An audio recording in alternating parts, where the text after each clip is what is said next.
your channel, or do you have to? Do you do like Nothing is live, but it is recording right now. Okay.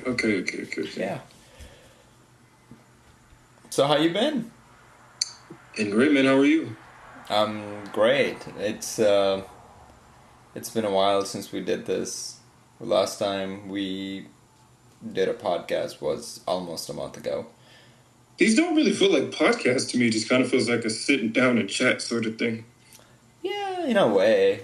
I mean, it is still a podcast. I feel like you're supposed to have like that little it looks like a boom mic or whatever. Yeah, well, it just comes down. You're supposed to just hold it while you're talking to me. Well, I mean, maybe next time we do this, I can sit down over by the table where I do have that boom mic coming down. Yeah, because you did it with your friends, and like, where's that all set up at? It's because that's all live stuff right there, you see? Sorry about that. About what? You didn't hear it? Never mind. What? So I guess it is voice isolating me because my one of my neighbors is he's having a midlife crisis. See. Yeah, I mean, I guess it worked. That's great. But I just thought, I'm like, maybe we should do another podcast. I enjoyed last time, man. Thank you for having me back. So what do you think? Like, ever since we did the podcast, did you had a chance to watch it? Any reflection? Not only did I watch it, but my cousins watched it, and they were joking, making jokes. What are they saying? I guess they like the quality of it. I think we look professional. Of course, not today, but you know. Oh, you say of course not today? Why not today? This isn't really presentable. Who cares? It's not like I'm wearing suit. You can wear whatever you want to wear. It's not like we're in front of Congress or something, or court. Right. So it's fine. We're pretty casual over there. You can wear whatever you want to wear. I'm wearing the backwards hat because I don't know what to do with my hair currently. Nice hair, man. I don't think I've seen it that long. Oh yeah, I'm trying to grow them out because I honestly don't know what to do with them. I also cannot find like a preferable barber. You know. It's hard to find the barbers that know what they're doing. It takes a while to get your favorite. I feel like in the last 5 years, every time I find a barber and I get used to it, then I move. Or 5 years or the barber moves. Yeah, 5 years is a pretty long time, though. It's a little bit of decent haircuts. But I'm glad we're doing this more often. I'm gonna try. My goal is to do at least one podcast a week with like a new person, because I know not everyone has time, like an hour or 2 hours to give in the middle of their work week, to sit down and talk to somebody about geopolitical issues and whatnot, or whatever they might want to talk about. So I was at the wedding. Have you heard of Poconos? See, yeah, I've heard it, but I don't know what context you're using it in. Like Poconos. Oh, I'm going to the Poconos. Yeah, I think you're the one who I heard it from. Okay, got it. I honestly have heard the word Poconos before. I think I've heard it in the movies. People would talk about, oh, I'm going to the Poconos. And I'm like, oh, I guess there's a place. But when you hear about it, it sounded like somewhere in the Caribbean. That's I honestly would have thought it would be, but it's in Pennsylvania. It's just like a mountainous, really nice scenic place in Pennsylvania. It's 2 hours from Pennsylvania, man. It's 2 hours from Philly and 2 hours from New York. No. Pennsylvania. It's that place just came up in the news recently. Something important happened there recently. Assassination. Oh, right. Oh, that's that did happen. Shut up! Yes, some important person got shot in the air. Yeah, somebody, I don't know. Hey, so did you hear about how like they're censoring that look? They're censoring it when you try to look it up. Yeah, I saw.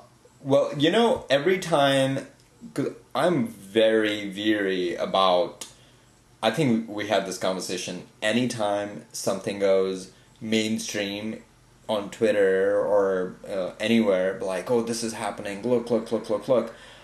I have to be really sure, like, that is actually happening, because there's just, I mean, you know how much misinformation and disinformation is out there.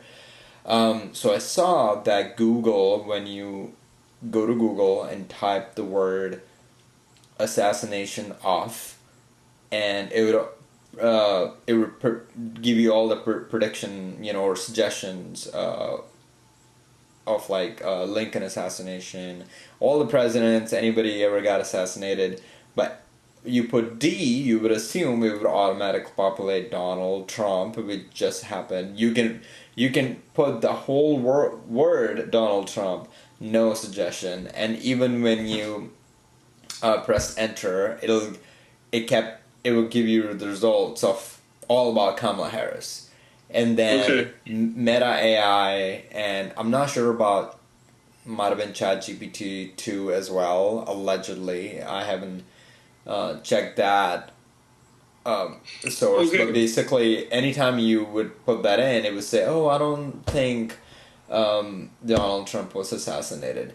But I have more to talk about that when it comes to FBI, but go ahead, what are your thoughts? Before we do all of that, it looks like you kind of wrapped it up. I was going to try to get into where we were when we first heard the news. I feel like we could start from there and then do into whatever go for it. I think that I'll let you go first. Like where we were when we heard the news. I actually, for the audience, I first heard the news from Trenton. I was just on a long drive. I love long drives. There was a little town nearby, and I wanted to go there and take photos of old architecture. And on my way back, I was listening to something on my way back. Trenton, I think did you call me? I believe you also called me. No, it might have been a text. You a text message. Yeah, I think you sent me a text message, and I'm like, okay, I'm driving, I'll take a look at it later. But then I think you sent me 2 more text messages. So I heard like a ding 3 times. I'm like, okay, let me just... there's a really nice scenic view. I'm like, let me just pull over, I'll take a picture, I'll take a look at the text message. And as soon as I saw the text message, the first picture that you sent me, I saw they were taking Trump away, and his ear was bleeding. And you're like, oh, he shot you. I think you said he shot your guy or something like that. And I was just like, whoa, no way. And I haven't been on Twitter that day because where I was, there is no signal. Like, you can receive call and call people, but there was like no signal no data signal to get on the internet. So I didn't know what was happening. And so I was just like, wait, did that just happen? And did I call you after that? Yeah. I did call you, right? And you were like, that he got shot, and I was just like, no way. I honestly, first when he sent me when I saw the text, I thought they killed him, like he died. That was my immediate reaction in my mind when I saw your text. And then I think when I called you, you said no, like he's alive, but they did shoot him. They took him to the hospital, and I just drove as fast as I could back home so I can get some signal, so I can see what is really happening. On my way there, I called another friend of mine who was camping, and gave him the news, and he was in just such shocked, and he wasn't even able to look at it, go on the internet and see what's going on because he had no signal. And then I did not sleep that night. I was really? I couldn't. I did not sleep that night. I was just on Twitter, looking at everything. So many people were saying so many different things. Multiple shooter, one shooter. Most of the videos I saw that day on the internet, which were like real videos from the rally or the event, a lot of people saw the shooter like 30, 40, almost an hour, some of them before he even got shot. There's like actual videos where you can see him laying on top. It was wide open. And I was just like, this is just crazy. How did this happen? But at the same time, I remember looking at the video of where he got up and he would just like, fight, fight, fight. I'm like, if that's not iconic, I don't know what is.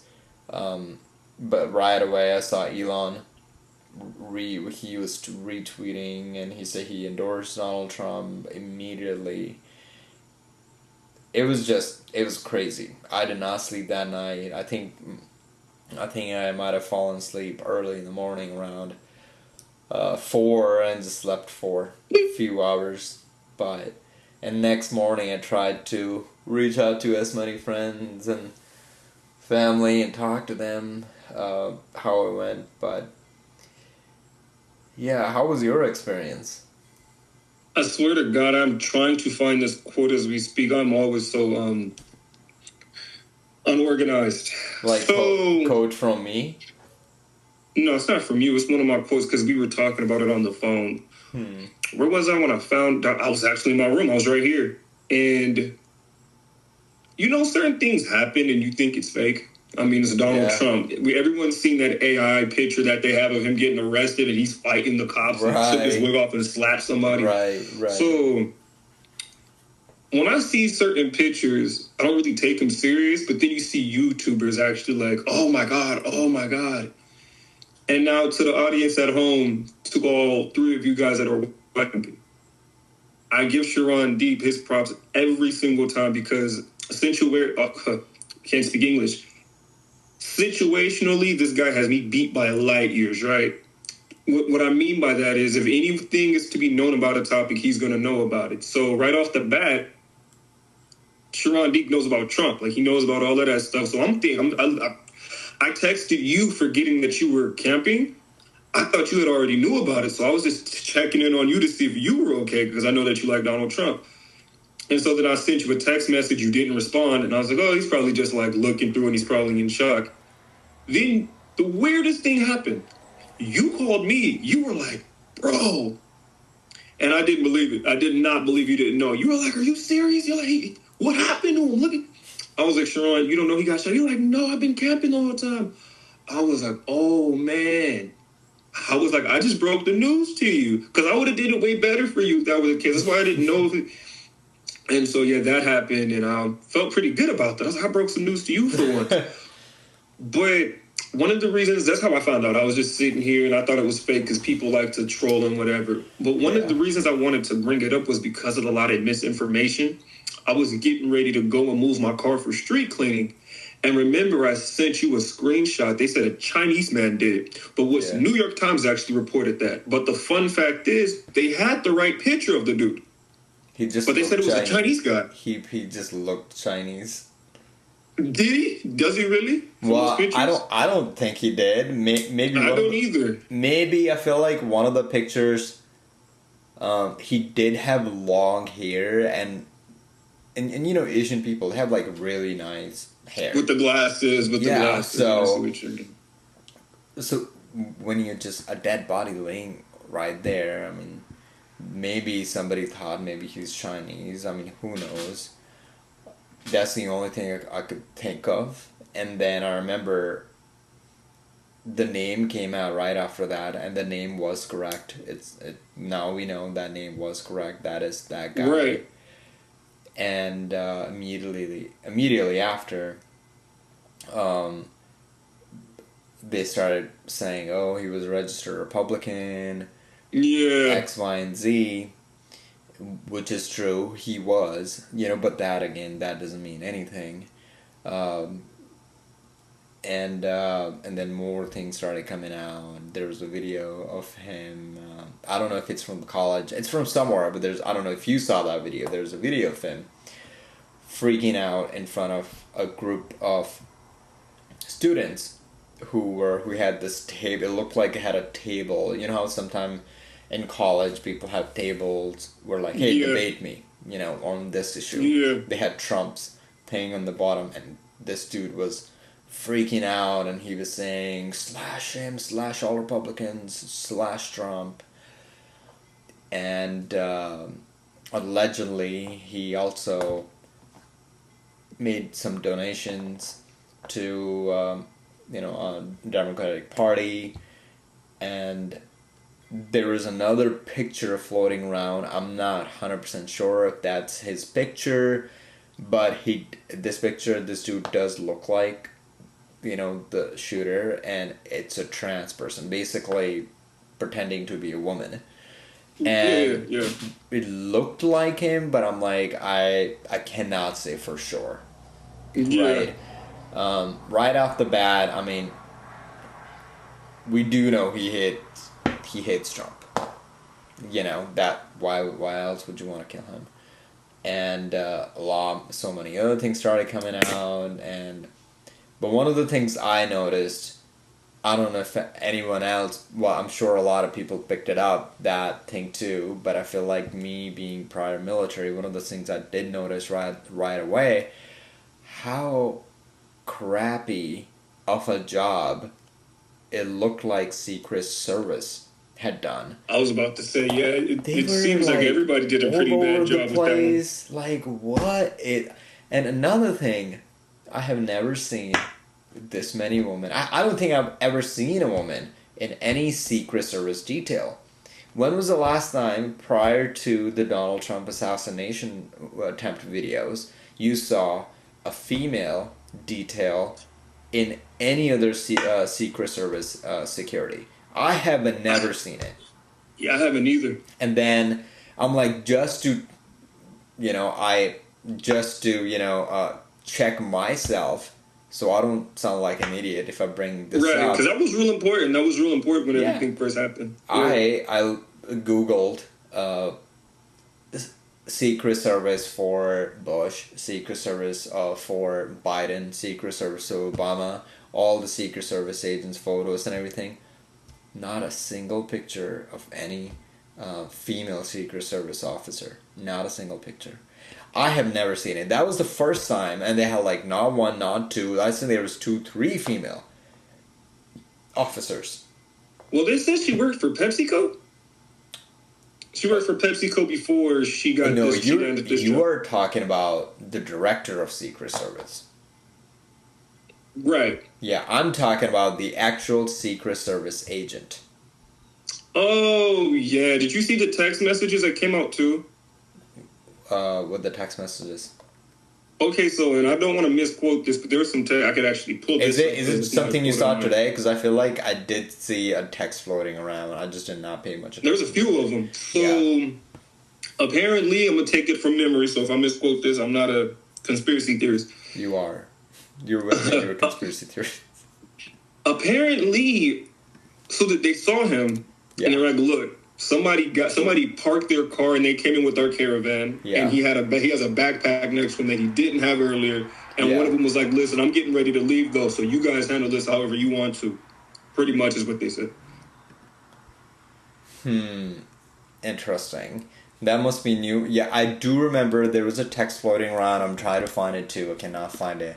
But dude, when you need this sort of stuff, it's never around, I'm telling you. I know. I tend to save a lot of things, like bookmark on Twitter. Right. And I don't see it. But basically, as far as my understanding, I do remember, I think we talked about this on the phone as well. I do remember, I don't know if you saw it, there's a video from like their cameras, that Secret Service agents that they have right there. It's the footage from there, and in that camera, in that footage, they knew about the shooter. Like, it's 40 minutes before it happened. Well, I know, we all know, that everybody, even in the audience, knew about the shooter. He was just laying down there wide open, like anybody could see it.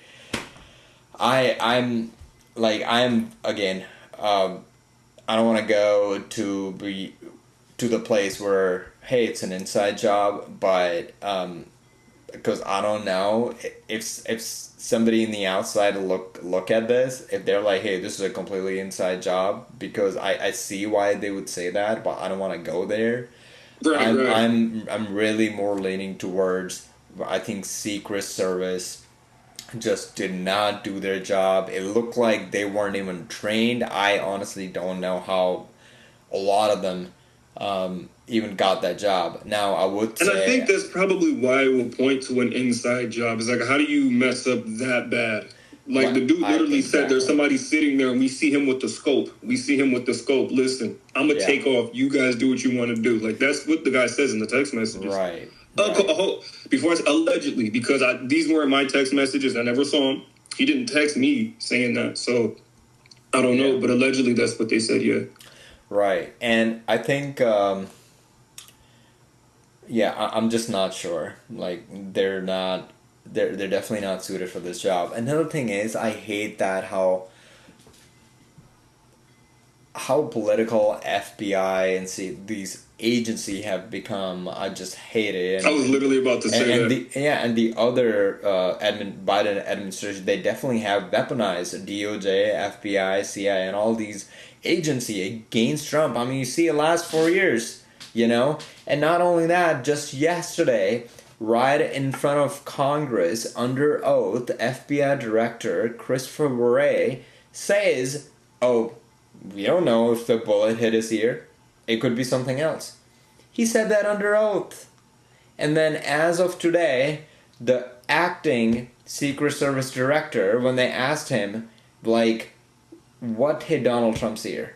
And he's like, bullet. He's like, how far you know it's a bullet? He's like, we know it was a bullet. We have all the evidence. It's a bullet. It just the fact that we even have to ask you these questions, it is crazy how much corruption is in the FBI. And I'm not a fan of that guy, because I've seen way too many congressional hearings of this DOJ Director Garland or the Border Security Director Mayorkas or Christopher Wray. These people are weapons that's used by Democratic Party against anybody who speaks anything against them. It is just mind-boggling. And I see why a lot of Americans would lean more towards that it's an inside job. Why wouldn't you? When you see... And so, that's where the quote comes from that I wanted to bring up, and I've been looking for it. There are 3 questions that you should ask yourself when it comes to stuff like this, and I pray I remember them because it's my favorite quote. If I don't remember it today, you better believe it's going to be on the next podcast we do.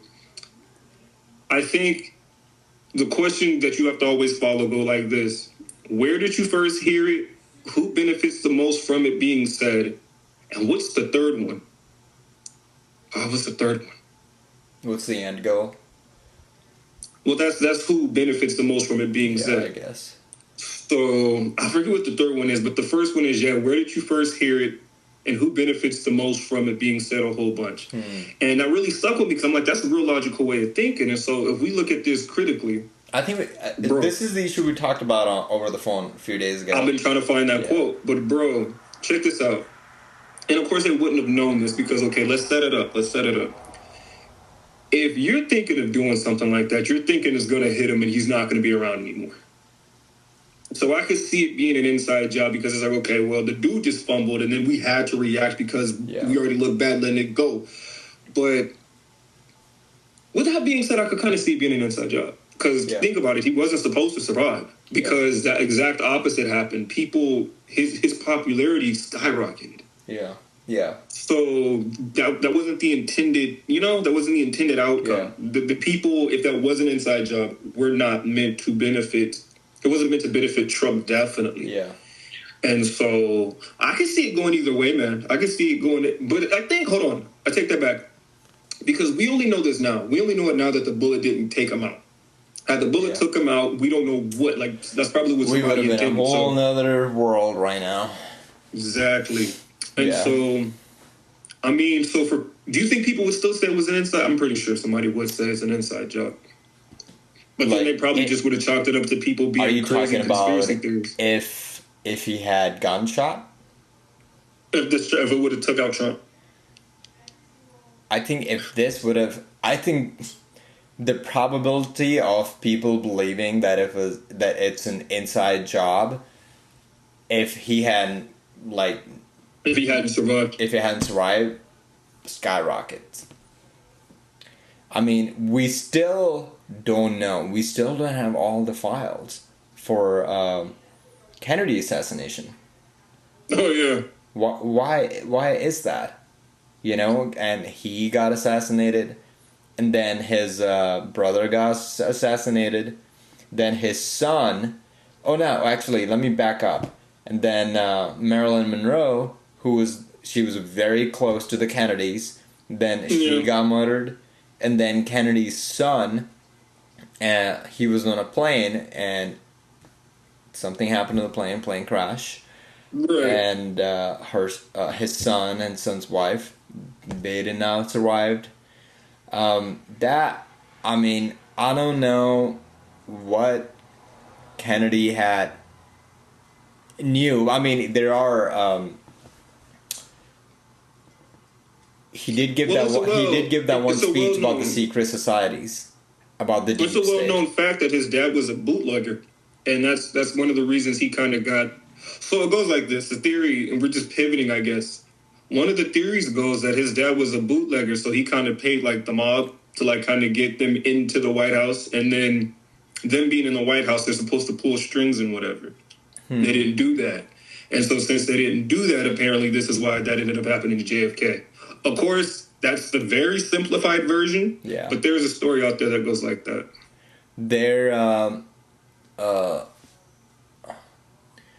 There's a guy. You know Shea, right? Shea Vagueta. Who? I might be saying his name. I know, man. I wish I was more prepared. I'm over here looking. He was a Marxist revolutionary guy from Argentina. Che, his name. I'm sure. Let me. You know Fidel Castro? Yeah, heard of him. Okay, so. Okay, where you are? All right. So Fidel. Okay, so there's a guy when Fidel Castro was about to get basically shot in the head when they capture him. There was a guy who was next to him who spent some time with Fidel, and he did a podcast with Tucker.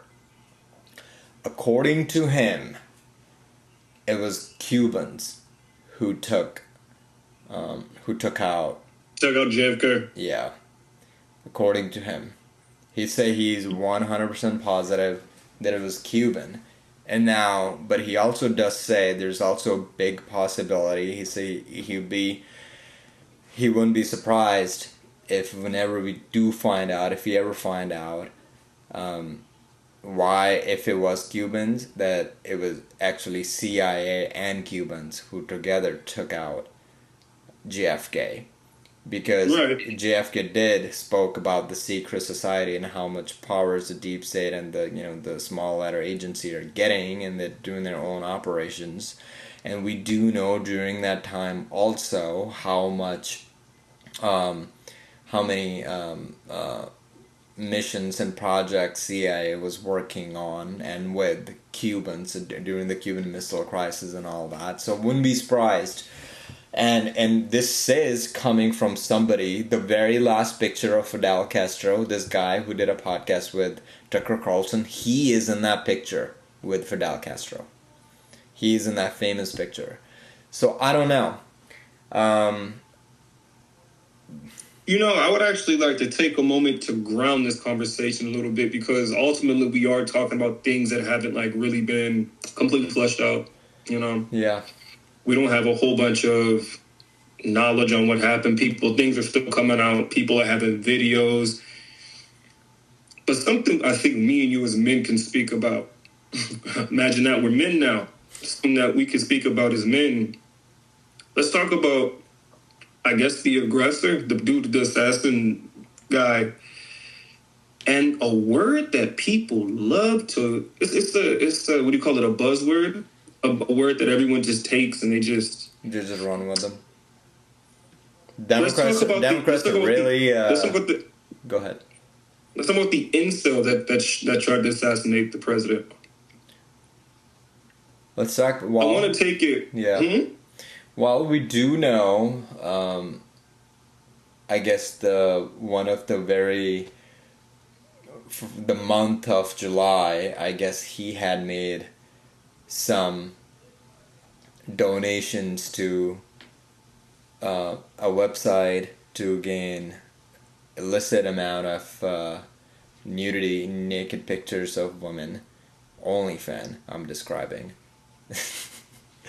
And we do know that And I hope this isn't too much of a pivot or anything. We don't have to touch on it too much, but no, it's not.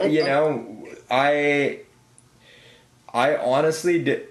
Other than the fact that I don't know how he was able to do all of that in a very limited amount of time, because apparently allegedly there's a van, and all these information actually coming from the government, from the investigation.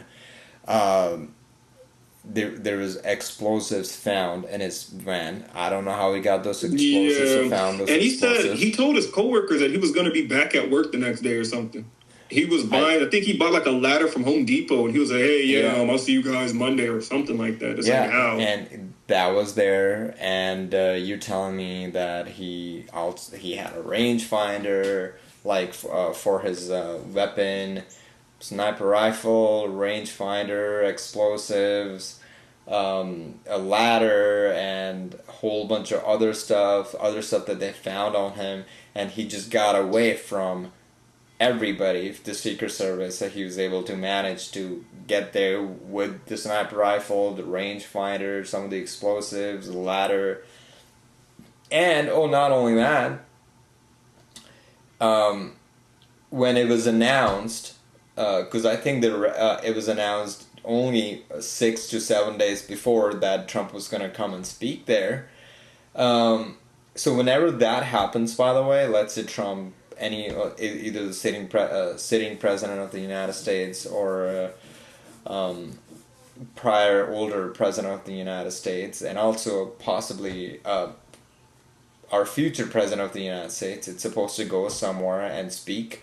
Right. Immediately, Secret Service goes out in that area, and weeks before, they check the area, they investigate the area, they plan everything out, where they're going to do their security detail, what they're going to be doing, which area needs to be barricaded, how they're communicating with the SWAT team and the cops and everything. It takes a lot of planning.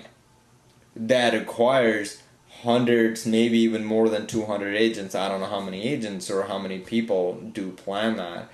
And you're telling me while they were doing all that kind of stuff, he was also managed to just basically come in and be like, yeah, that's the building. I'm going to stand in that building, and it'll be a perfect view from me from that building, even though he didn't know how the stage was going to set up. He just came in there and be like, that's the building. It's a perfect spot. I'm going to be able to just shoot him directly from there without anybody being in the middle. Without the fact that he was so confident that regardless of how many Secret Service agents he has, he's going to be able to just lay down low out there in the public where everybody can see him and just shoot him.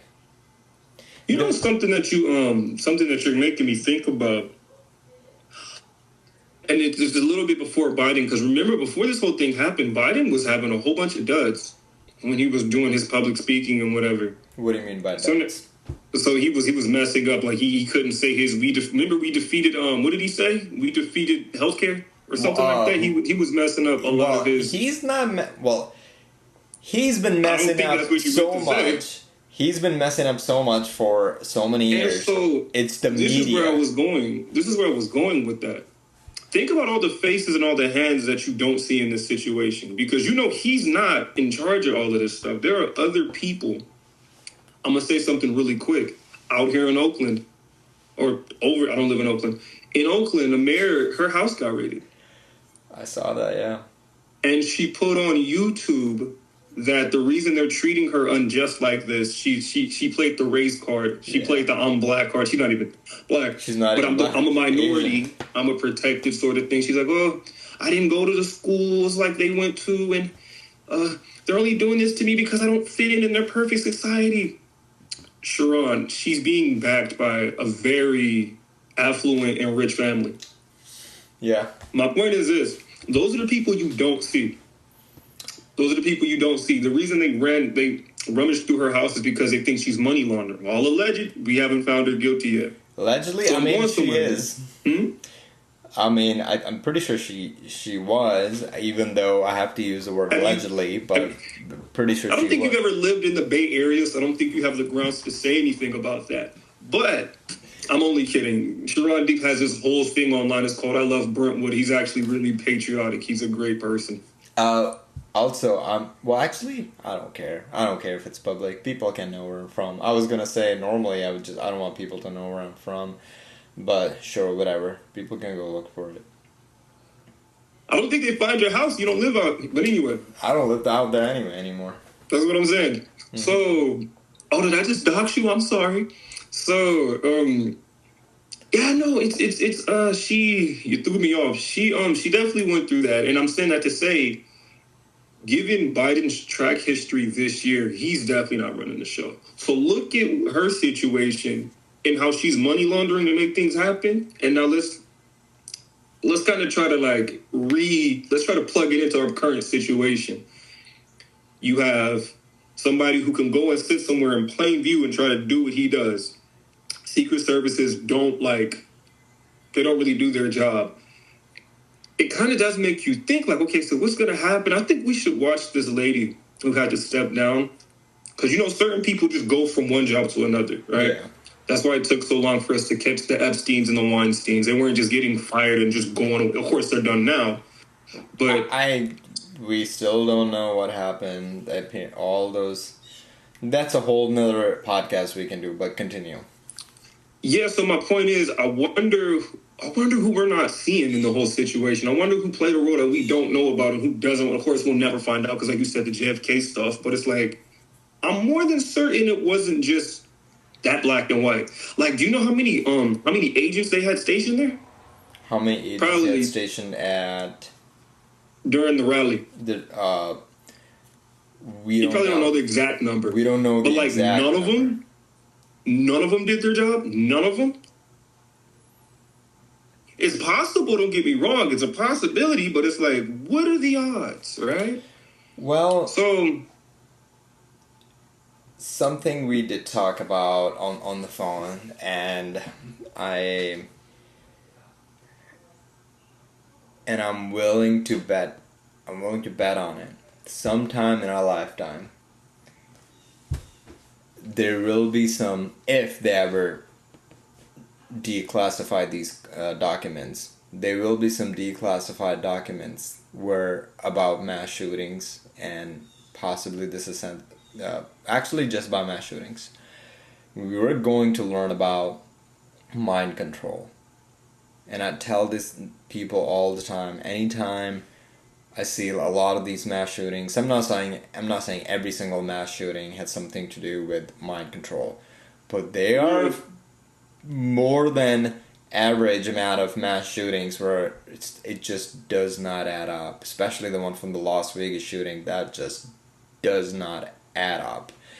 And I want people to, I don't care which side of the social spectrum you are on, whether left or right. I think something that American people need to learn and realize how mind control is very real. Our government's been doing mind control on people for a very, very, very long time. I mean, they were really good at it 50 years ago. I can't even imagine the things they can do and how accurately they can mind control and have somebody take or do whatever action they want. Now, well, what do you consider mind control, though? Because you can use propaganda, you could use social engineering, you could use That's a lot of things. A lot of that. People think mind control and they think Illuminati and like, you know, those things they put on their head and it zaps them like Clockwork Orange or whatever. He was watching a movie, excuse me. Yeah. But to get to something that I really wanted to speak about today, and I'm glad we're doing this actually. What I was trying to get at earlier is I feel like me and you actually have, I don't want to say a history with it, but like we understand it. And that's, how do you phrase it without making it sound like conspiracy? Not even a conspiracy, but just like male loneliness, okay? Male loneliness. I don't know how else to do it. And don't get me wrong, I'm not trying to side with the kid who shot the ex-president, but I just weaponized immediately. He's an incel. He's racist. YouTube is completely different. YouTube is completely different just a few years ago. Yeah. PewDiePie. What did PewDiePie say? What are all these people saying? But no one, oh man, you're just taking it too serious. So it's like, of course you have a middle school kid. And again, I am not co-signing, I swear I'm not, but I'm just looking at stuff as somebody who, last podcast we had, I brought this up to you. I said, listen, there should never be a problem with just talking about something. Yeah. Communication should never be a problem. If you don't agree with me, that's fine. That's what we have this shared language for. You understand me? And so the fact that we have to look at this man now, and I don't even do I guess Democrat. I don't even want to, make it about Democrats and Republicans. Yeah. But people are like, on one side, they're like, oh, you're an incel and you're this and you're that. And then on the other side, they're like, oh, you missed. You had one job and you're messed up. It's like, this is a 20-year-old kid we're talking about, people. And to get deeper into it, my question would be, Sharon, and maybe we could both talk about this and maybe come to some solutions. What the hell is frustrating young men such as ourselves about society? I want to speak on that for just a little bit. Because we could talk about politics and, and that's really nice to know.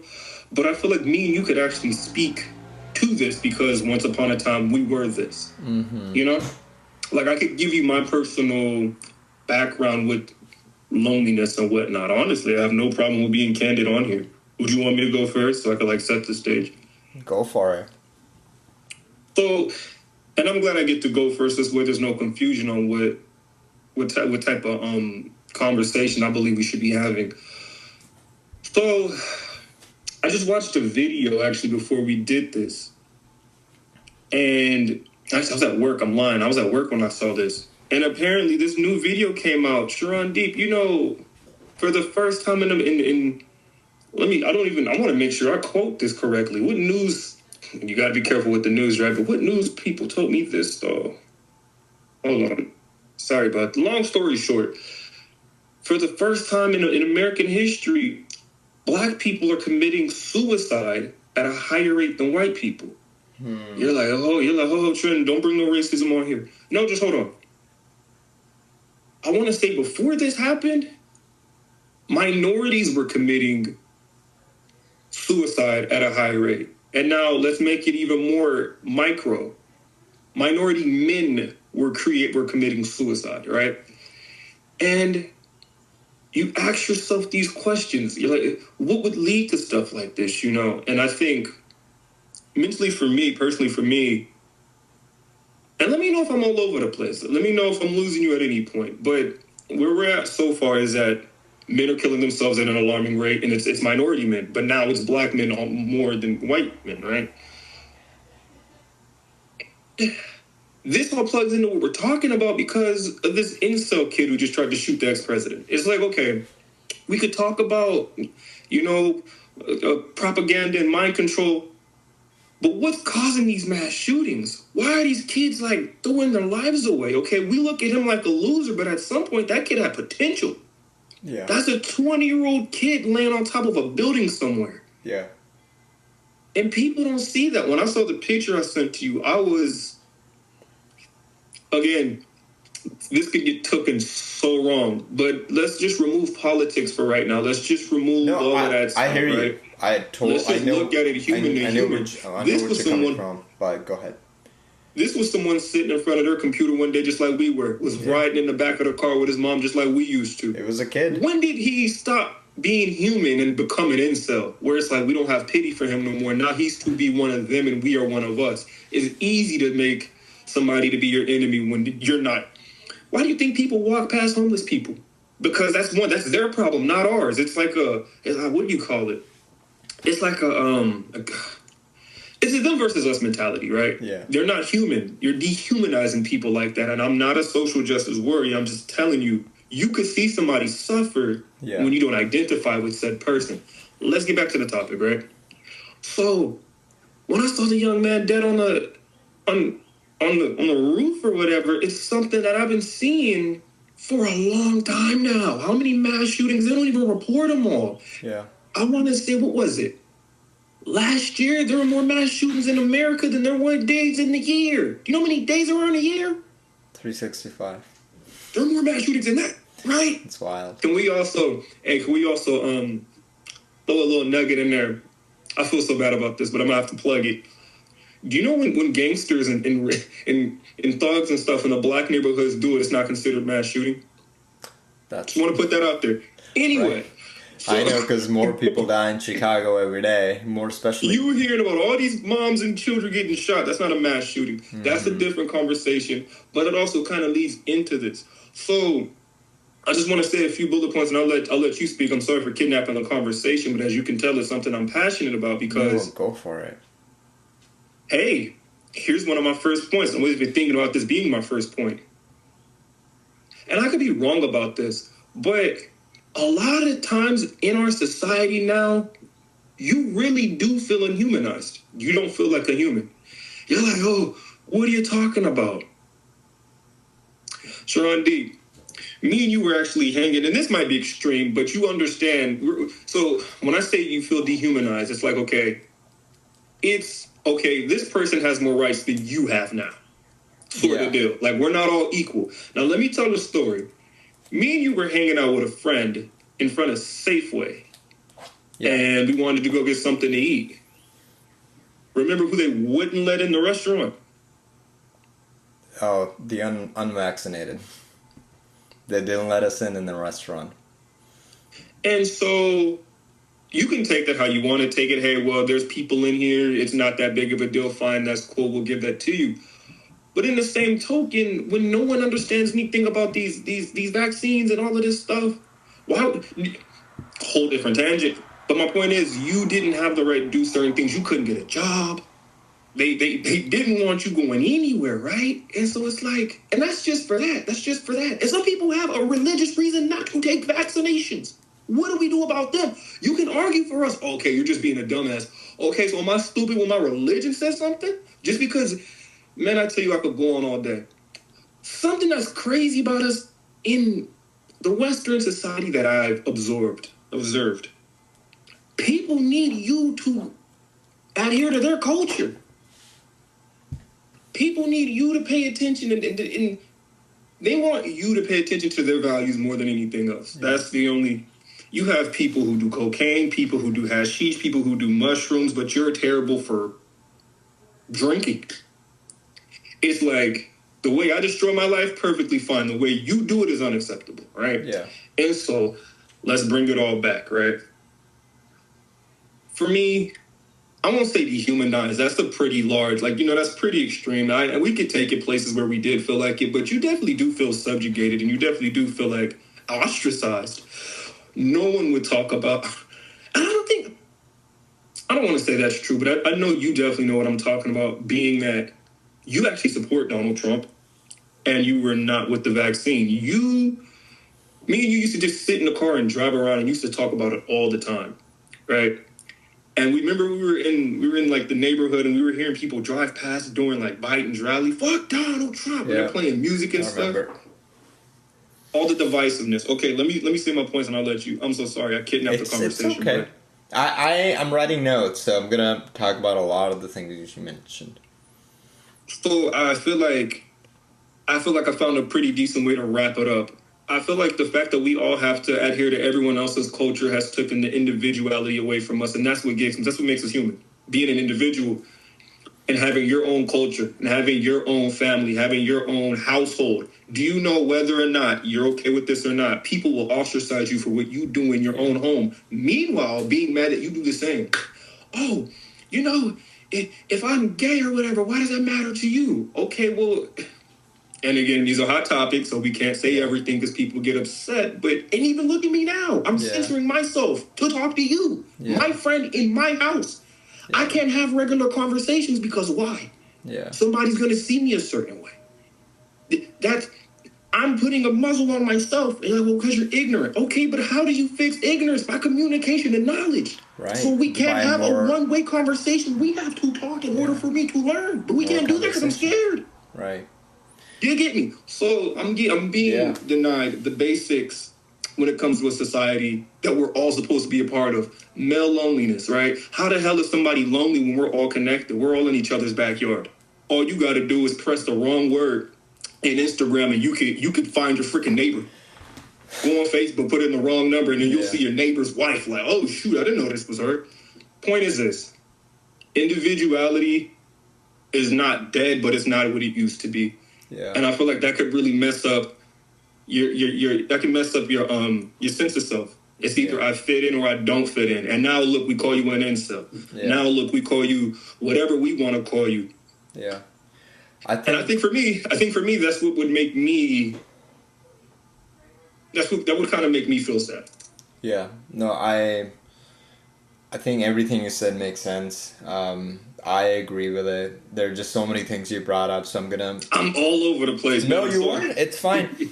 So that's what I'm just writing down.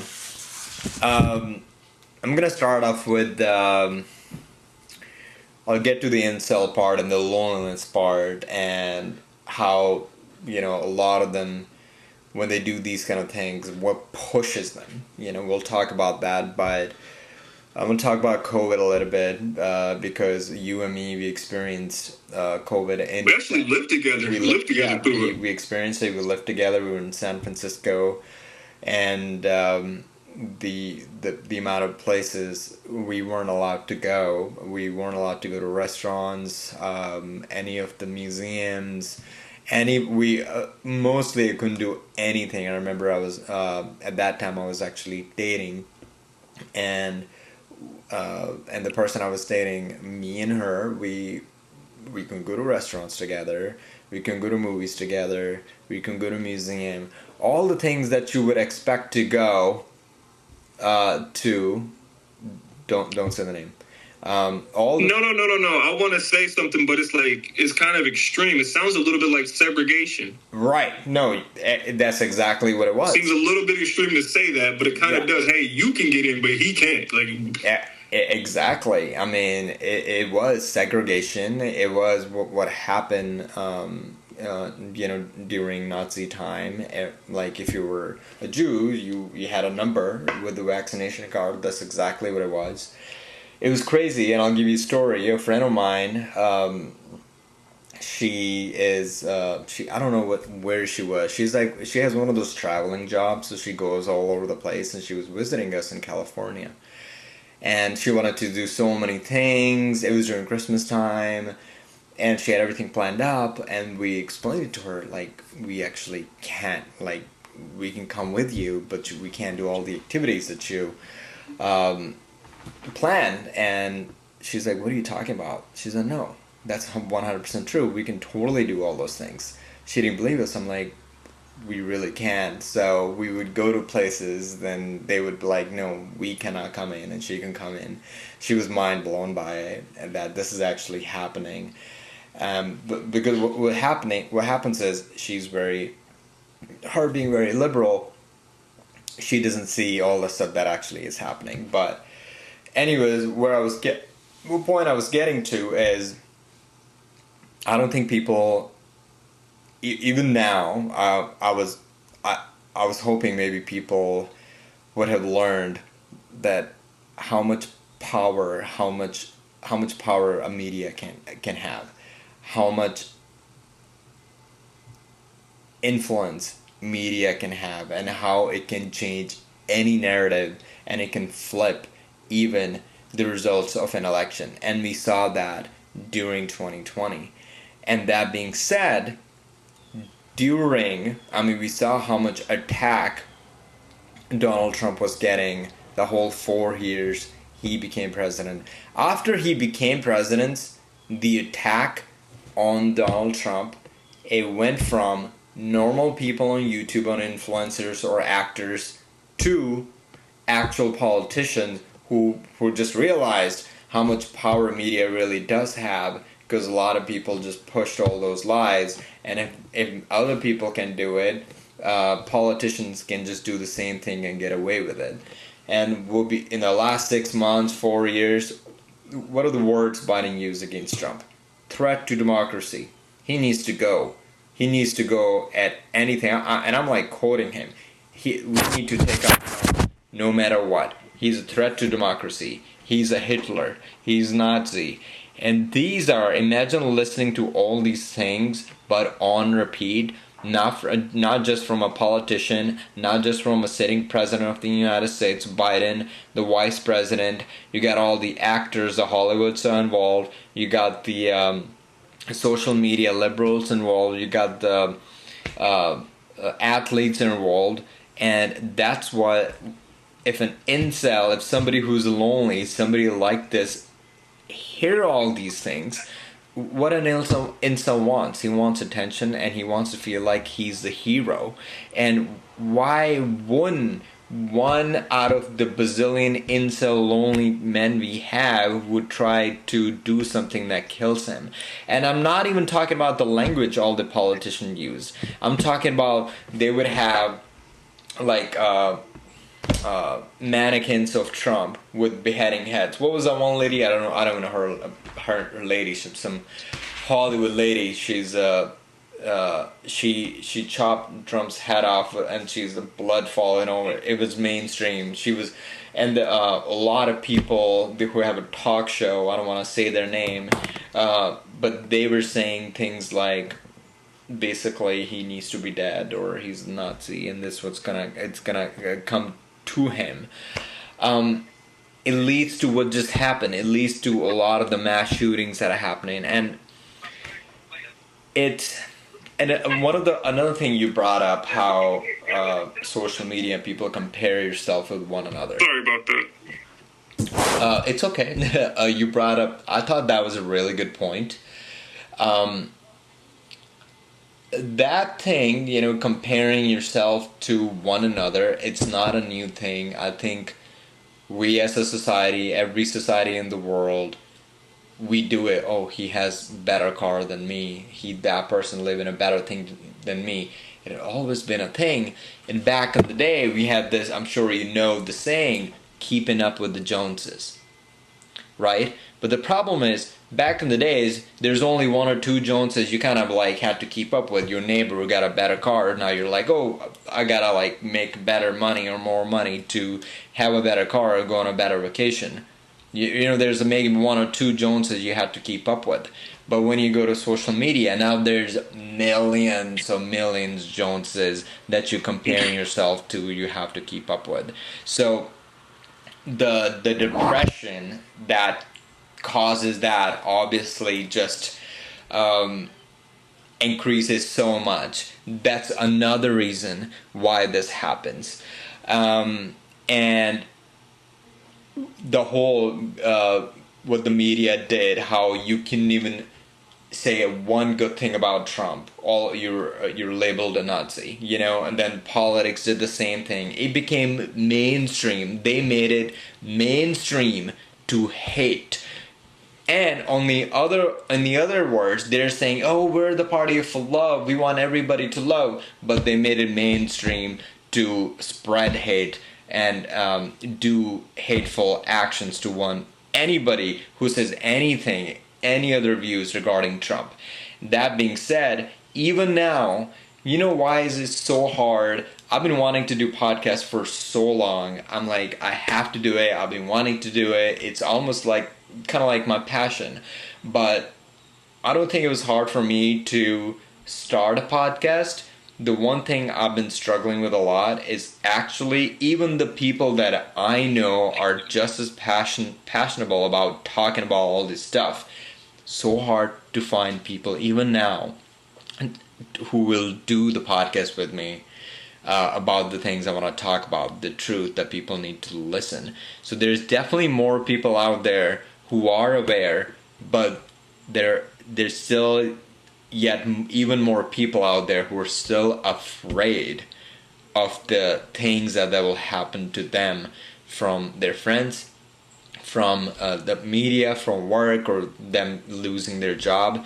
I've asked so many people, a lot of my friends that I met from San Francisco at the wedding that I was attending this past weekend, and they're like, "What are you doing?" I'm like, "Oh, actually, on my free time when I moved out there, I've been doing a lot of podcasting stuff. I really want to do it. I would love to have you on. I know you're very passionate about talking about a lot of this stuff."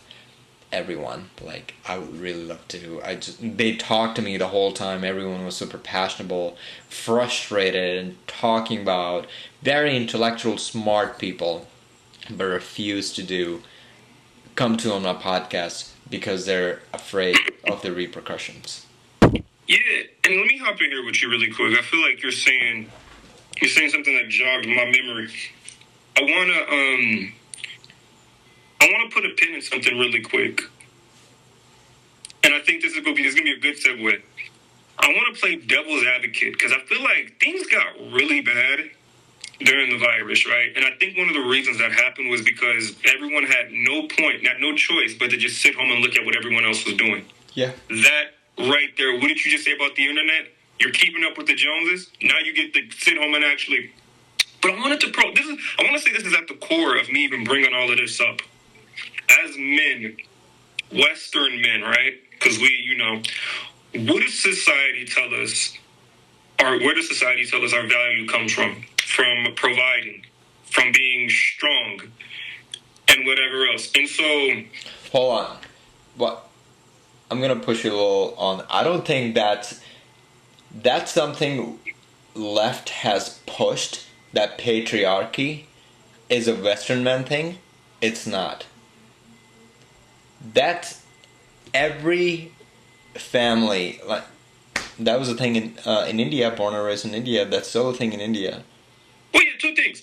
I can't really speak on anything that doesn't happen here. I've never been out of the country. And also, there are some places, I didn't want to speak out of ignorance. There are some places that have, like, that are maternally led by, like, women or whatever. So, and I just didn't mean to get too deep into that itself as a concept. But you're right, yeah.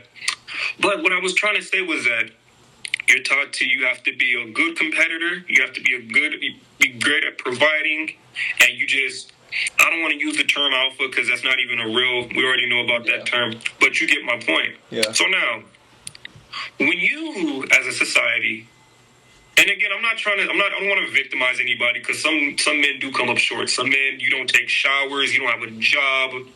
Yeah, like, you can better yourself. Like, we're not sitting here saying all men are victims. Absolutely not. But when you live in a society where you don't really feel like an adequate provider, what do you give to society? What are you doing? You're just a leech at that point. You don't have a decent job. Everyone's getting laid off. You aren't a good provider. No woman wants to be with you. You're just a leech. You feel like shit, and you're just depressed, and no girl wants to give you time. Check this out. And this might sound bad and weird, and please listen to me. I know you understand me, but it's for the audience. I do, yeah. No one nowhere owes you anything. Yeah. No one nowhere owes you anything, but I'm just trying to get into the mindset of certain people.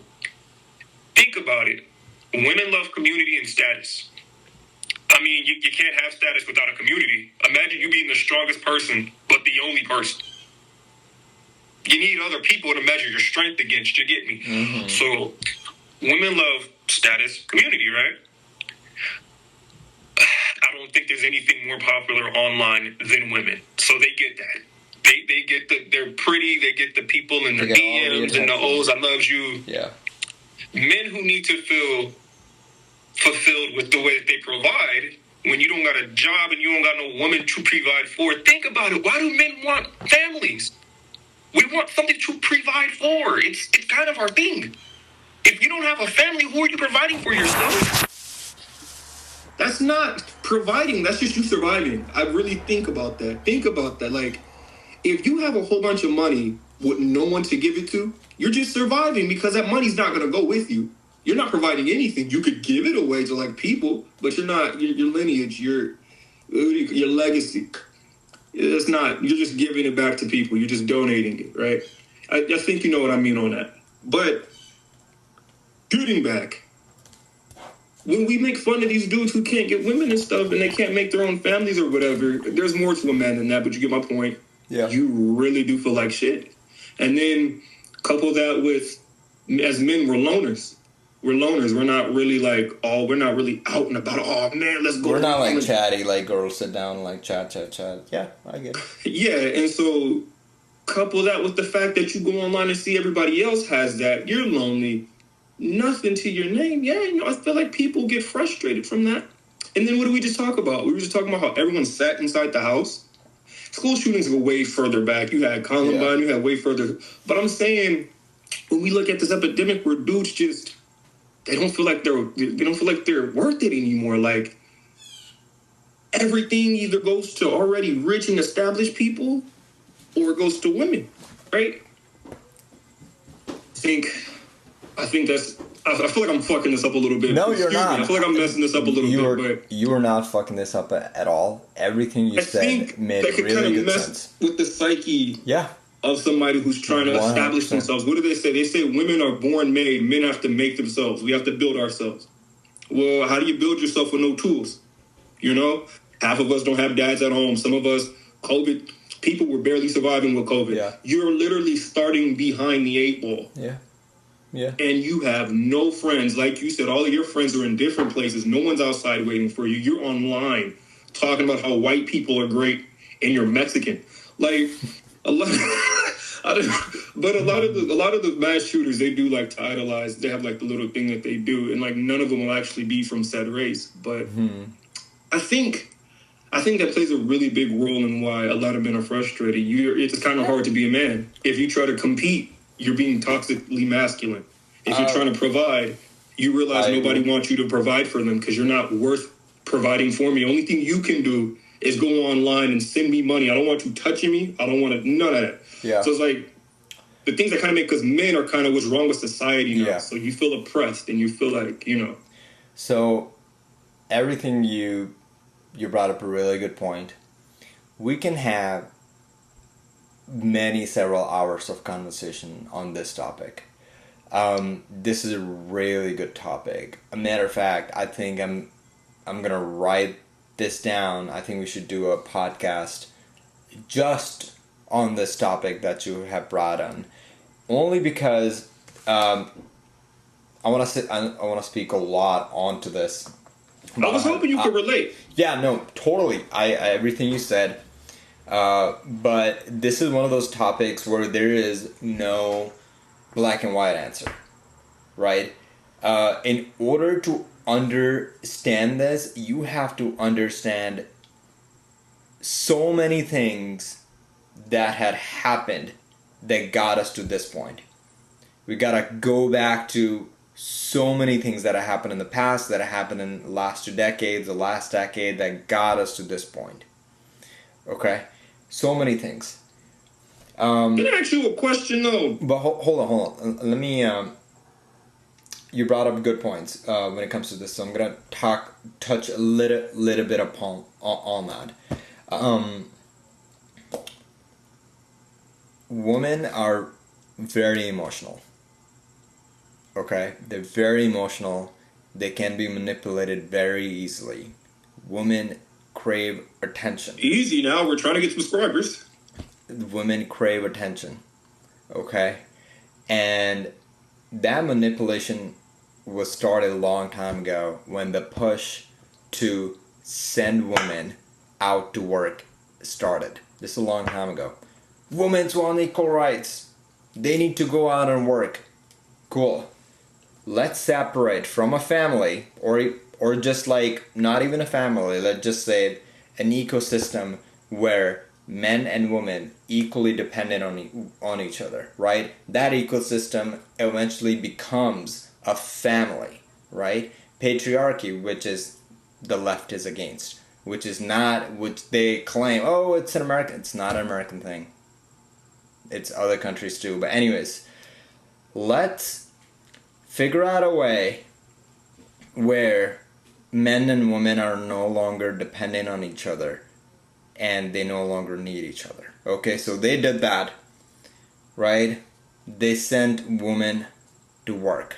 Now women started making money. Cool.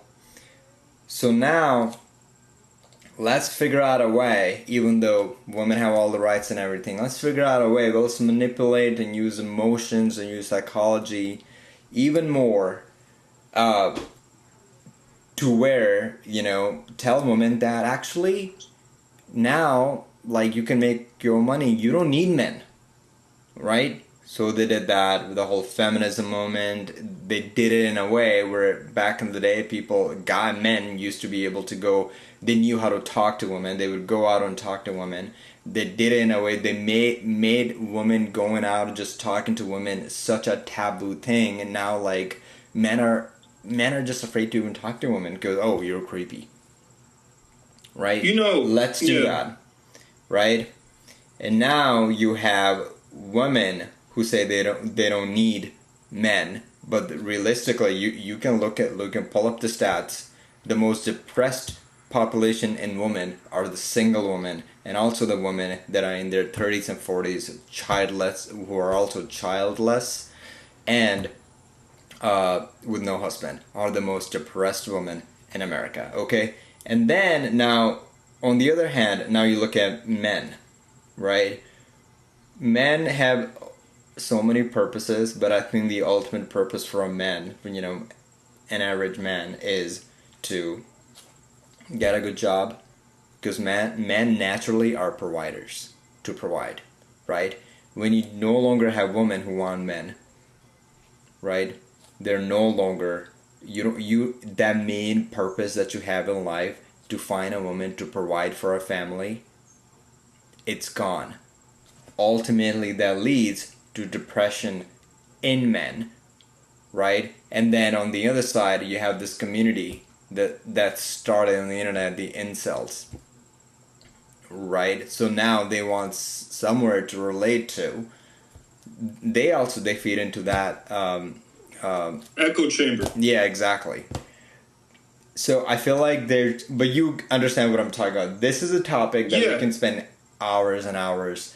And I don't mean to do that. And I'm just gonna echo you really fast. I'm just gonna repeat what you're saying, but just in a different way. Yeah. So I'm gonna waste your time. But something I want to make abundantly clear, and you're not saying this. Yeah, we're generalizing. Every woman's lot in life isn't to be a wife. Every man's lot in life isn't to have a wife and children, right? But when you look at it... Wait, hold on. Repeat that again. I said that we are just generalizing. It's not every woman's destiny to be a mother and, have a husband. And I said it's not every man's, destiny to have a wife and children. Some people have their own things they want to do. Let me get in here real quick, though. Got it. But what percentage of that is? That's a good question, man. And it'd be anecdotal. I couldn't throw it. But check this out, though. Here's why I push back on it, right? Imagine, because now we're actually currently, people are talking about, oh, the world is getting overpopulated, because we're actually headed towards population collapse, not just in America, in the whole world. I'm also talking about China, I'm also talking about India, I'm also talking about Japan. Japan, really importantly, also the United States. We're actually headed towards population collapse and decline. Oh, yeah. And I'll tell you why. It's the first time in the history that's happening, and it's also the first time in the history where we're experiencing this whole chain that I just experienced, that I was just explaining to you, right? And men and women marrying and having children is the only way humanity will survive.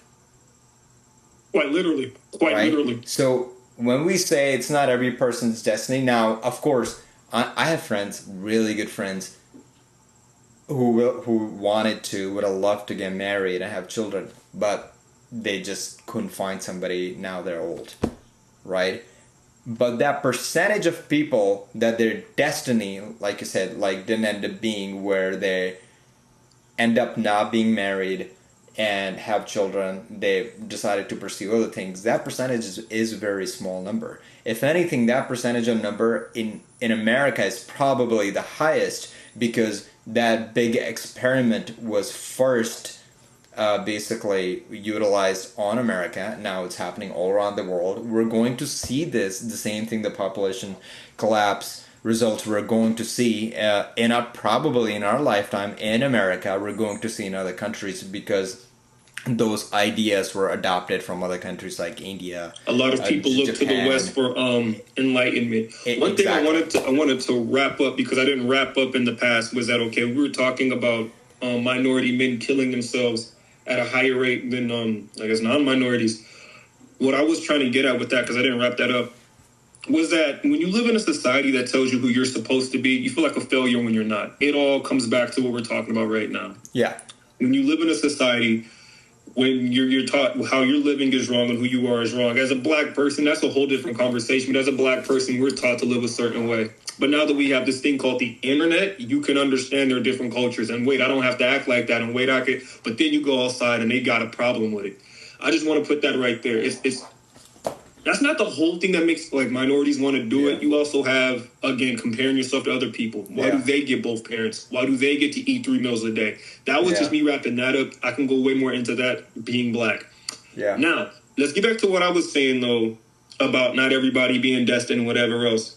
Again, I'm just repeating what you said, but notice how women are getting an easier way of this, because society didn't replace what it was to be. I want to make 2 points. Society didn't replace what it was to be a woman. Very much be in tone with your emotions. Very much sit down, be neat, and be gentle. Very much try to emotionally understand people. We're the bad guys. We're what's wrong. Like you just said, don't approach a woman unless she wants you to. How the hell are you supposed to know that if you don't talk to her? Mm-hmm.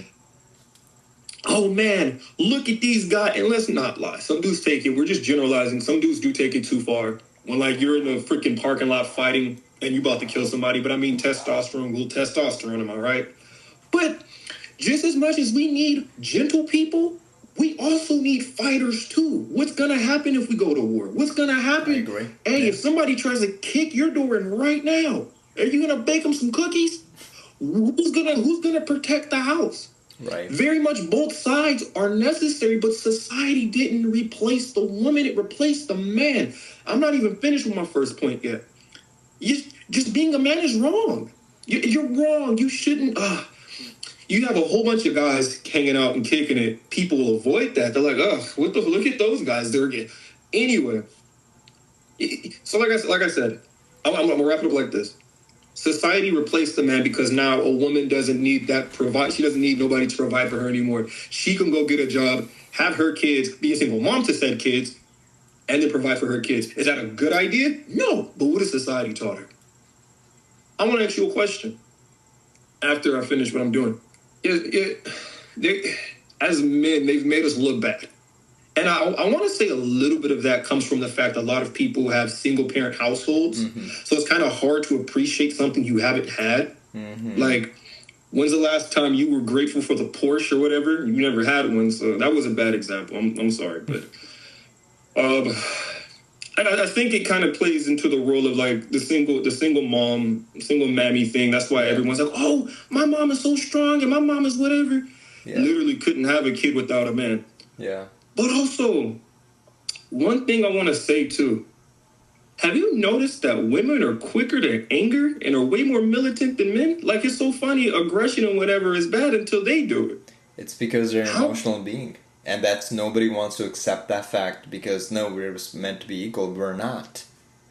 Exactly. And you make a good point because, check it out. When a baby is getting made, the man doesn't have to sit down for 9 months.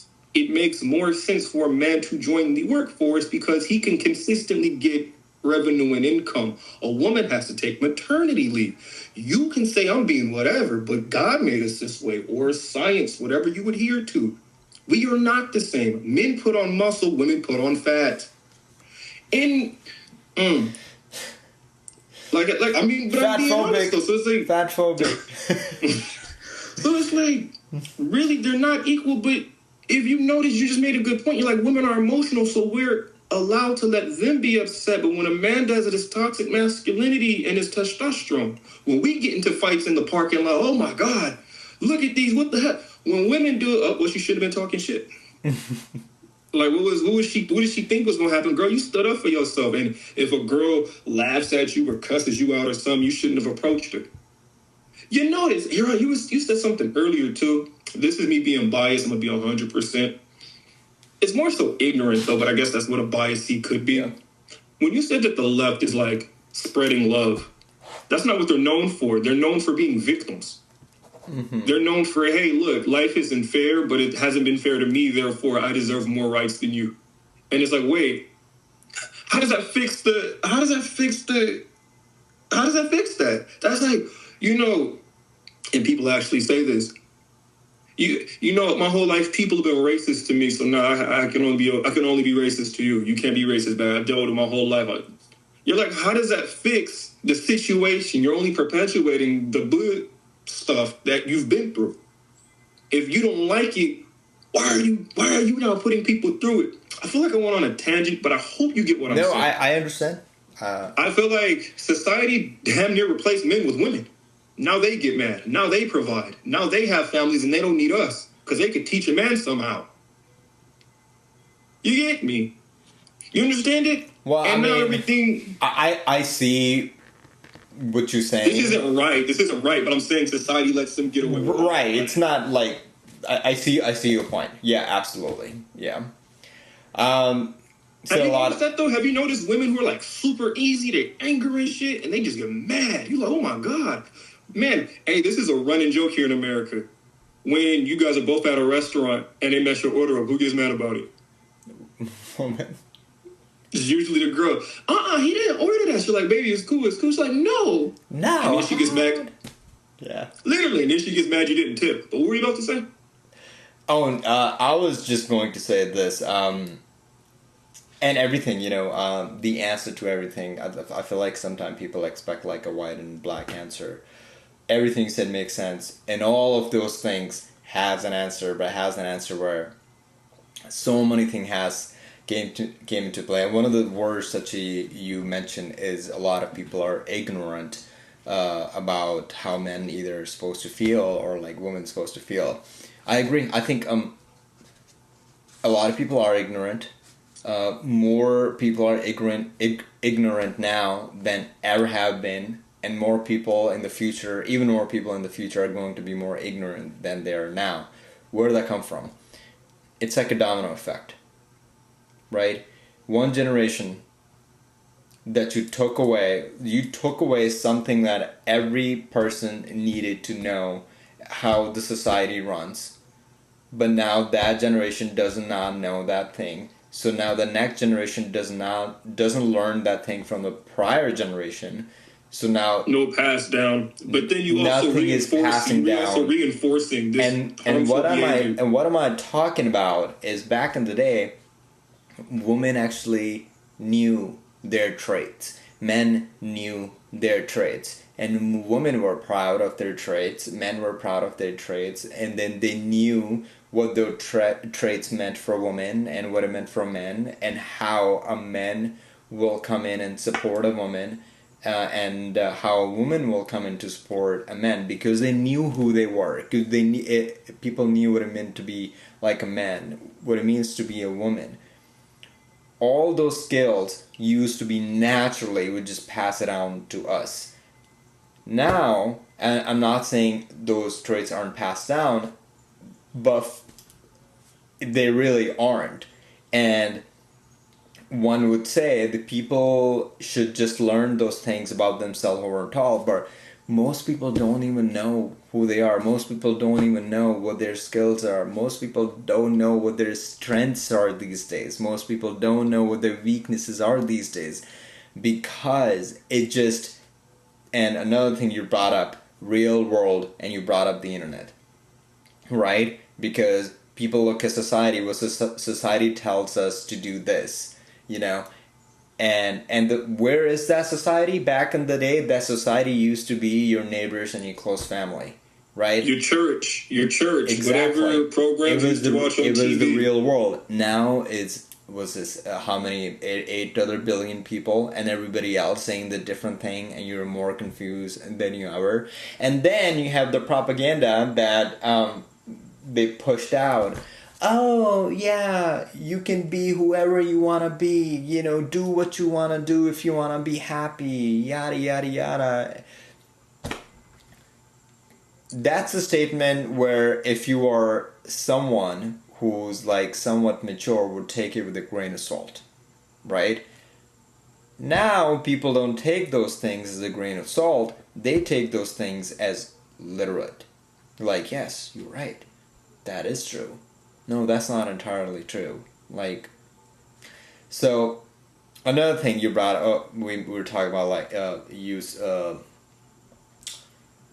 what came to my mind when I had mentioned about like guys don't want to approach men anymore, and because they're just either labeled as creepy, or women like, oh, I don't want to talk to a man or a man approaching me. So this woman came up with this idea to create a dating app where only women will make the first step. They will make the first move. What is that app called? Bumble. So let's see what happened in Bumble recently. What did Bumble realize? I think they've been public for like 4 years. It's a woman CEO. The whole main core, the foundation of that app was that women will make the first move. Well, what they realized recently, they're losing so much money and nobody wanted to use Bumble anymore because as a inherent trait, women actually don't want to make the first move. As much as how much you can try to sugarcoat it, mainstreamize it, and manipulate women to believe that, women did not want to make a first move, so the app was dying. So what did they do? They changed that feature now. That's like this defining feature, though. Right. The one feature that made that app different from all the app, they literally changed their whole foundation. Right? You gotta make money. Exactly. So, that being said, I think those were the skills that people used to know. People used to stay in their small-knit community, like you said, like church, your neighbors, your close friends, your cousins, your uncle and aunts. Now, nobody wants to listens to anybody. Who people want to listen to? Let's say Taylor Swift. Or some Kim Kardashian lady, or some other people. Oh, that person says yada yada yada. But notice what you just said, though. People are lacking community now. Guess who doesn't lack community? Guess who still has all of the friends and followers online? Who? It's the women. Guess who doesn't? It's the men. This is like why I say a lot of the guys get frustrated because... And I know I sound militant, but I'm really not. No, you're not. You actually brought up a really good point, and I have an answer to that as well whenever you finish. Yeah, it's kind of like, again, it's kind of like slapping somebody in the face and saying they can't hit you back at the end of the day. Like, women can be upset about how society is. Men can't get upset about it. But, like, we're looking at you guys like you guys are winning. You guys look at us like we're winning. It's like, no... Haven't seen a female mass shooter in a minute. You know, they say men are way more successful to kill themselves. There was one, but they killed the story. It was a female transgender who had a manifesto of literally going and killing all these people and churches. And they, as soon as they found out it was a female transgender, they killed the story. What's funny is the amount of times that the shooter is trans. Every time a big shooting happens, it's like every single time. And as soon as they realized the shooter was trans, they killed the story. We can do a whole other pod. Female? Is it female to male? Both. The very last one was female to male. Yeah. Yeah. I don't. You know that sort of stuff is just. Even thinking about it now, it kind of makes me sad because ultimately our children will inherit this world, and it's like. This world just has a way of making you feel so powerless. And of course, if you back something up against the wall, I feel like I've been your friend for years. You've been in position where you were just frustrated.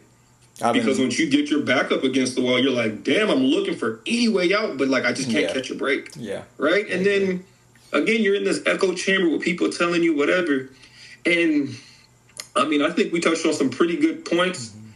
I think I'm just repeating myself at this point, but ultimately, man, I think that's the sort of stuff that makes people go postal. Like, I agree. I think that's definitely a big factor. You put a dog. You take a dog out of the wild, but then you also try to remove the dog from him. He no longer knows how to be a canine. He's whatever the hell you make him to be. Yeah. But then you point at him, and you're like, you're doing that wrong. You're just completely wrong. Yeah. Yeah. What is the dog going to feel? The dog's going to feel frustrated. The dog's going to be tired of getting lectured and whatever else you're throwing at it. It's going to try to defend itself. It's just a human nature sort of thing. And I'm in no way, shape, or form condoning mass shootings. Yeah. I'm not condoning... I'm not gonna lie. Listen, I don't too much care what somebody says online. Freedom of speech. Like you don't have to. Yeah, I was gonna say you don't have to say any of that.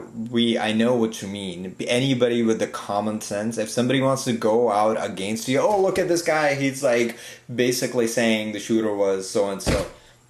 Anybody with the common sense, anybody who will actually sit there, listen to our entire episode, will know what we're talking about. And if somebody wants to cut a small clip of you, like. Because again, it's a place we've all been as men, and it's like I don't even really think of the kid. He is an assassin. He attempted to assassinate, but I more so look at him as a kid, and it's more so. It is a sad thing.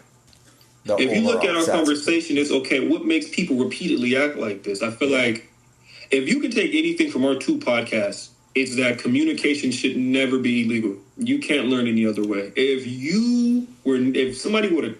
Yeah, you would have never communicated, kid. You'd be ignorant, right? So I don't think free speech is really important. I don't think that should be hampered. No. Also, something I wanted to say too. I don't think you should take offense to my lifestyle. Like, and I feel like that could go both ways. Yeah. Why is it who you vote for? Why is that a thing? Because you're ruining our country. Okay, but I get to vote. That's my vote. That's my opinion, you know. Yeah, that's my opinion. Why can't I? But you could talk about whoever you want to talk. How come what I do with my folks? Oh, because that's hatred and bigotry. I tell you what. And this is where, you know, when people are like, that's hate speech. No, there's no such thing as hate speech. There's just speech. I can say I love you. You can call that hate speech, and the other person like, oh my god, this person loves me. That doesn't get. You can't just say that's hate. There's no such thing. As soon as they make it somehow legal to put you in jail, it's kind of what's happening in Canada. Put you in jail for like hate speech. It's over. You said something that was completely awesome. And I'm gonna give it to you after this. I was watching a video.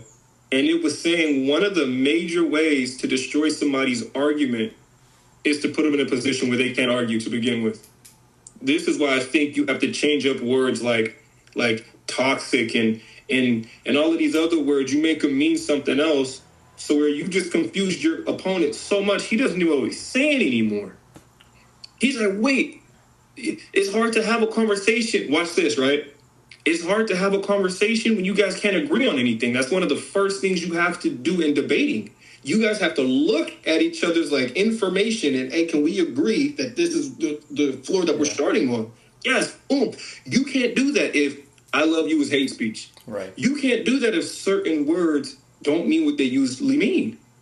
Yeah. And I think that's one of the that's why everything's topsy-turvy. That's why men can be women, and I don't have a problem with it. But I'm saying that's why men can be women, and X, Y, Z, and ABC can happen because it's like okay. But yeah, when you can't figure out up from down, who are you going to talk to? You're the crazy one. Right. So I think that's a really good note to end our podcast today. That I'm so grateful we have freedom of speech in this nation, and how freedom of speech, free speech, is really important. All right, Trenton, it was amazing having you on here, man. I would love to have you on as many times as you want to come on. I think I had some of the most intellectual conversation with you, and I enjoyed talking with you. And you've been my best friend for a decade now, ever since I moved to the U.S. So it was great having you, man. Man, I feel like there's so much stuff that we could touch on, and hopefully, I would love to come back on and answer your question. And man, that love goes back to you, double.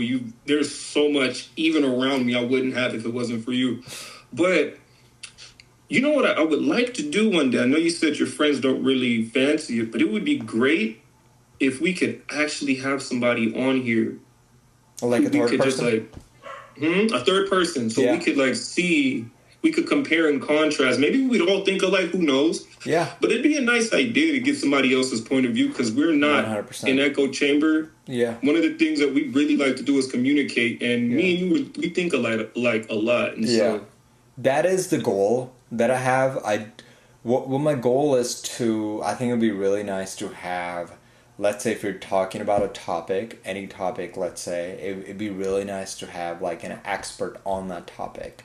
Because there's one thing to have opinion and information that you have read upon, right? You can be, but you're still not an expert. Then there's actual expert. Now, actually, because that word has been thrown around way too much these days, I'm talking about like the people, like a friend of mine, she works for the government, right? And so I would love, she actually works for, democratic government.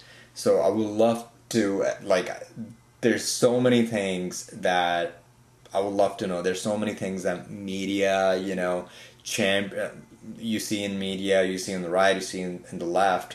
But we don't really know the actual process. But she actually does it for a living. That's what she does. So I would just want, what I would love is to just have me and you, or if somebody else wants to join, or my other buddy, and the third person would be that expert in that particular field, to actually just sit there and ask questions. Like, one thing I would like, and then we can get it. Yeah. One thing I would like to have, because ultimately for me, we have like computers and stuff, and we can like look up, stats. One thing I want to have with somebody is communication, because we were talking about, the big old coof about 4 years ago. Something that bothered me, one of my best friends, something that bothered me was when we were talking about the vaccination. He was like, listen, dude, I'm going to need you to take that vaccine. I wasn't even living with him. I was sheltering in place by myself. He's like, I'm going to need you to take the vaccination. I was like, he was like, because I want to hang out with you. Meanwhile, he believes in all the hype, and they say don't hang out with people, mind you. He's like, I want to hang out, whatever. I'm like, dude, I'm not too well versed in all this medicine stuff, but I know that when vaccines first come out, you're supposed to give those time, like things happen or whatever. And he looked at me, and he was like, you and these damn conspiracy theories from online. And what bothered me about that was how quick and easy he could just shut me down like that. Like, there was no, maybe you might be onto something. There was no, okay, so where are you getting this information? He was just like, you and these conspiracy theories. Like, he didn't even give you a chance to, like, what makes you feel this way? Why? What are you? And I think that's what's important to have with this, because it doesn't matter how intelligent or well versed on a topic somebody is if they don't want to listen to you. Right, exactly. I agree. All you're going to do is just be arguing like your points against their points, and you guys aren't going to get anywhere. And that's cool, man. Appreciate you, man. Thank you for having me. I look forward to coming back. We'll see you again soon, man. Bye.